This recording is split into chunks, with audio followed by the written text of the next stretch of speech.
Hey friends and teachers, in this video I'll be going to discuss about how to understand autism in the school. I'll be going to answer the frequently asked question by the teachers. Let's get started. Is autism a deficit or disease or disorder or a difference? That autism is not any kind of a disorder or disease. It is just your child is different from other kids. And now what we need to do to make up or fill that differences, we have to handle the kids different. If we will not handle them differently, even as a teacher or sometimes as a parent also, we are just trying to put all the normal developmental learning on our kids. And that's where these kids become more uncomfortable. So what is autism? Any understanding of autism should not be approached from the position of deficit. It should not be a deficit. आपके बच्चे में कमी है, never. But rather from a position of difference. If you will use the term that there is a difference in your child, parents will be happy and they will be motivated by the teachers, right? People with autism are not neurotypical people with something missing. Neurotypical means they are normal as the people are seeing in your school. So they are not neurotypical people with something missing or something extra added on. They are different.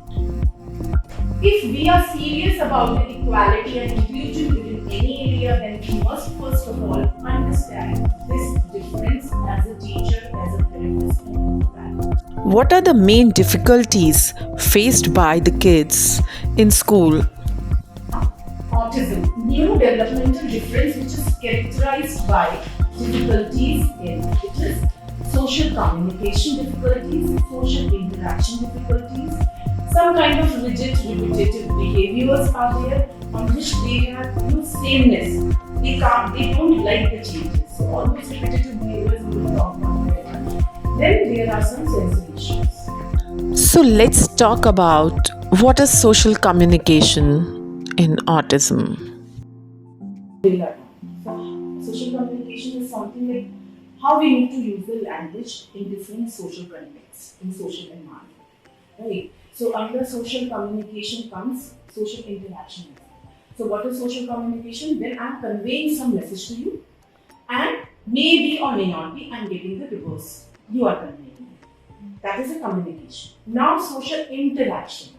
When interaction is when two people are actually following the conversation, maybe verbally or non-verbally.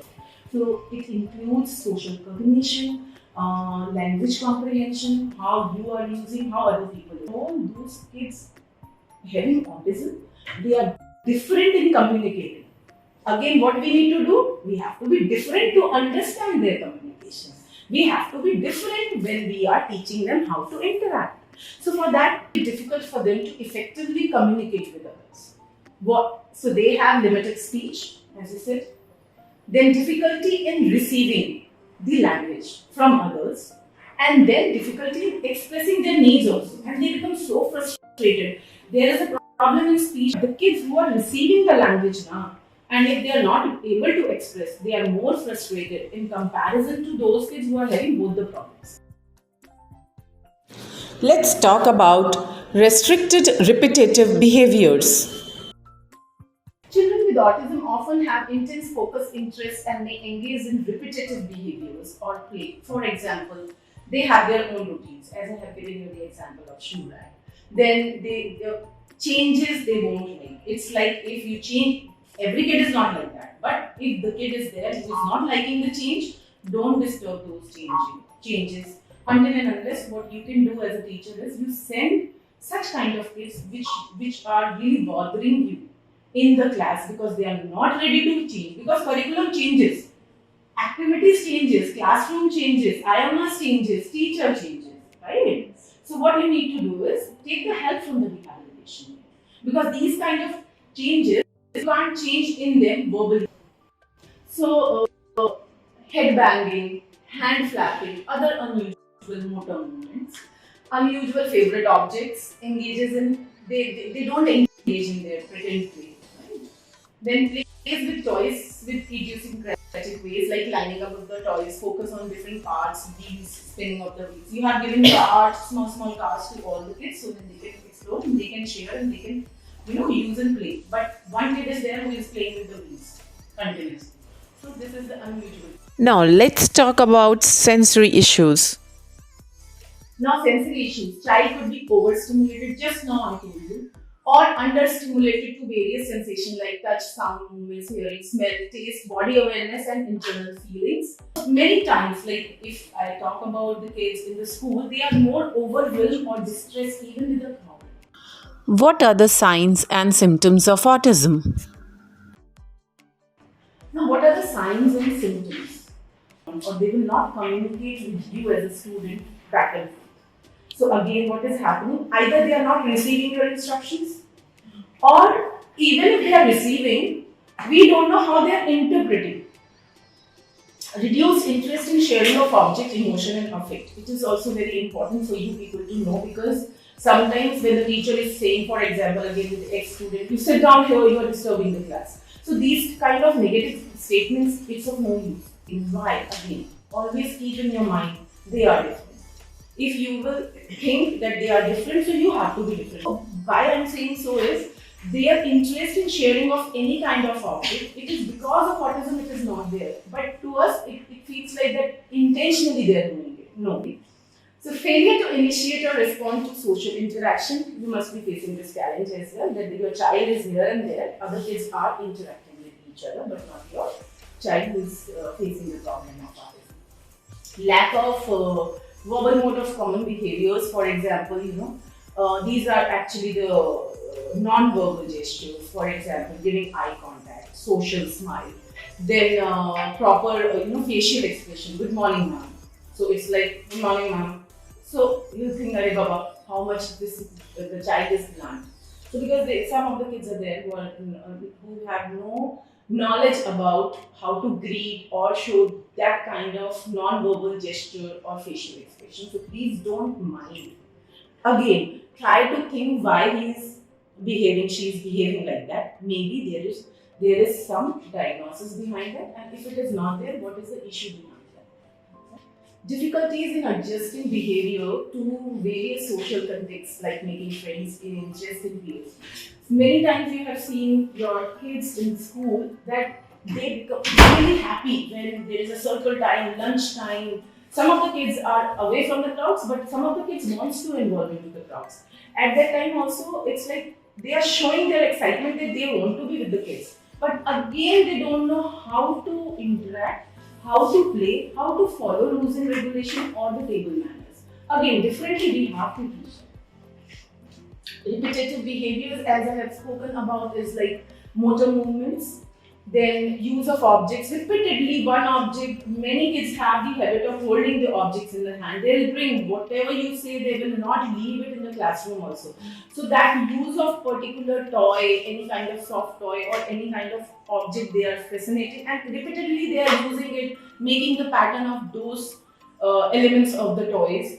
Then repetitive speech. Sometimes you'll see they have lots of self-talk, and the rhyme one day you have played, for the next 10 days the same rhyme, even though you are complaining continuously, speech is not there, they will repeat, which is called as echolalia. Whatever they are hearing, they will utter those words, maybe rhymes, sounds, letters, anything. Flapping is another motor movement, lining up of the toys. They will line up the toys, blocks, flashcards, whatever you give, your pen, notebooks, and if you will disturb, then they are disturbed.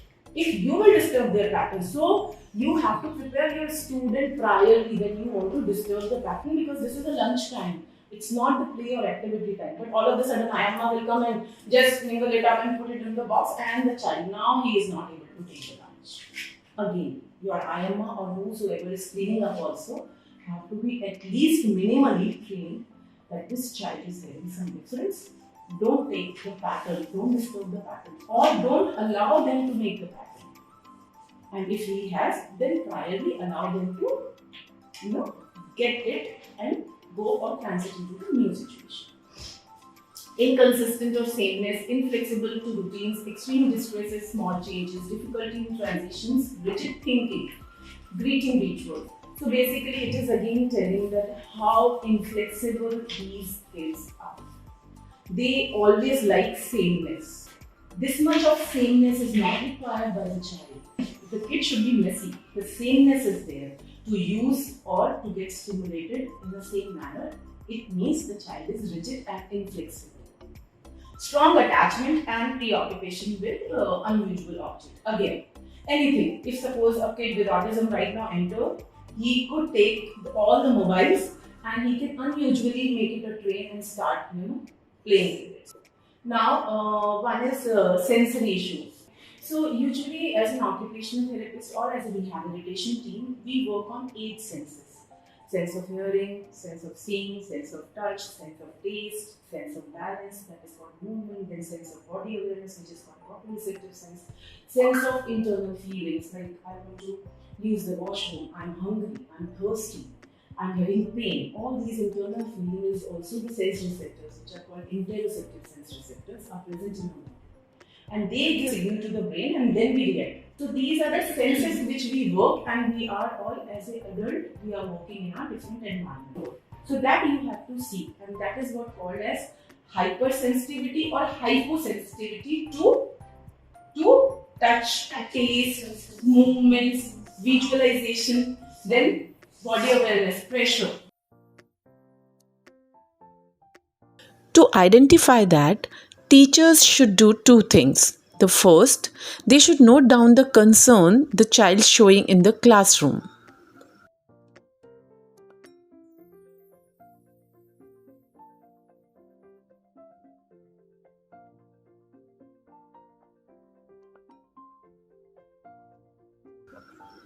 Second, the teacher should use the checklist to gather the information about their student. Hey friends, teachers, I have provided the teacher's autism checklist in my description box in order to help you to track the various kind of behaviors shown by your student in the school.